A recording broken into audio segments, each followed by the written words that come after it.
আমি এক হিন্দু রুমমেটের সাথে থাকি, কখনো সে রান্না করে কখনো আমি রান্না করি। তার সাথে থাকা ও খাওয়ার ব্যাপারে ইসলাম কি বলে ও আমার আমলগত দিক কোনো ক্ষতির সম্ভাবনা আছে কিনা।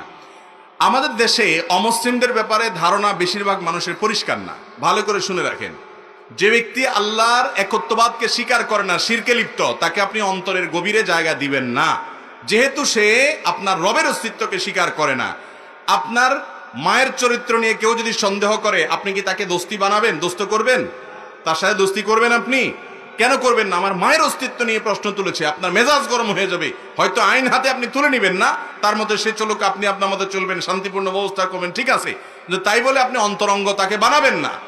কিন্তু এর মানে এই না যে কোনো অমুসলিমের সাথে আমাদের লেনদেন, উঠা বসা, কাজ কারবার কিছু করা যাবে না।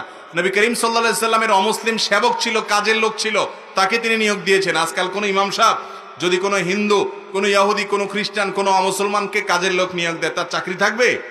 কারণ আমরা এটা বুঝি না, বাড়াবাড়ি করি।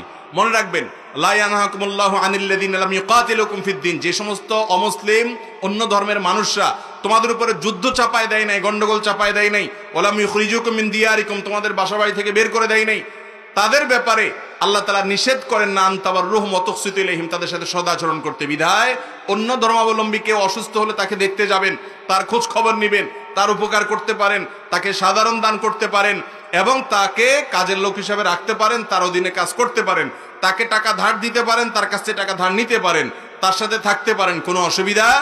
কিন্তু একসাথে এক রুমে বসবাস করতে করতে যদি আপনার শিরকের প্রতি যে আপনার মধ্যে শিরকে অপছন্দ করার যে বিষয়টি আপনার ইমানের দাবি, সেটা যদি আস্তে আস্তে দূর হয়ে যায়, তাহলে লক্ষণ খারাপ। বিধায় সেই ব্যাপারে সাবধান থাকতে হবে। এমনিতে উঠা বসা, কাজ কারবার করতে অসুবিধা। একসাথে রান্না বাড়া করলে সে যদি হালাল কিছু রাঁধে আপনি খেতে পারেন, বা আপনি যদি হালাল কিছু রান্না করেন সেও খেতে পারে। নবী করিম সাল্লাল্লাহু আলাইহি সাল্লাম এক ইয়াহুদির বাসায় দাওয়াত খেতে গিয়েছেন, এবং সেই ইহুদি মহিলা বিষ মিশিয়ে দিয়েছে। তাহলে এখান থেকে প্রমাণ হয়, ভিন্ন ধর্মাবলম্বী মানুষ যদি হালাল কোনো খানা দেয়, সেটা খেতে কোনো অসুবিধা নাই।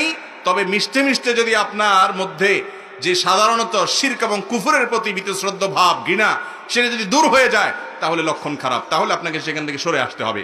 আমি এক হিন্দু রুমমেটের সাথে থাকি, কখনো সে রান্না করে কখনো আমি রান্না করি। তার সাথে থাকা ও খাওয়ার ব্যাপারে ইসলাম কি বলে ও আমার আমলগত দিক কোনো ক্ষতির সম্ভাবনা আছে কিনা। আমাদের দেশে অমুসলিমদের ব্যাপারে ধারণা বেশিরভাগ মানুষের পরিষ্কার না। ভালো করে শুনে রাখেন, যে ব্যক্তি আল্লাহর একত্ববাদকে স্বীকার করে না, শিরকে লিপ্ত, তাকে আপনি অন্তরের গভীরে জায়গা দিবেন না, যেহেতু সে আপনার রবের অস্তিত্বকে স্বীকার করে না। আপনার মায়ের চরিত্র নিয়ে কেউ যদি সন্দেহ করে, আপনি কি তাকে দোস্তি বানাবেন, দোস্ত করবেন? তার সাথে দোস্তি করবেন? আপনি কেন করবেন না? আমার মায়ের অস্তিত্ব নিয়ে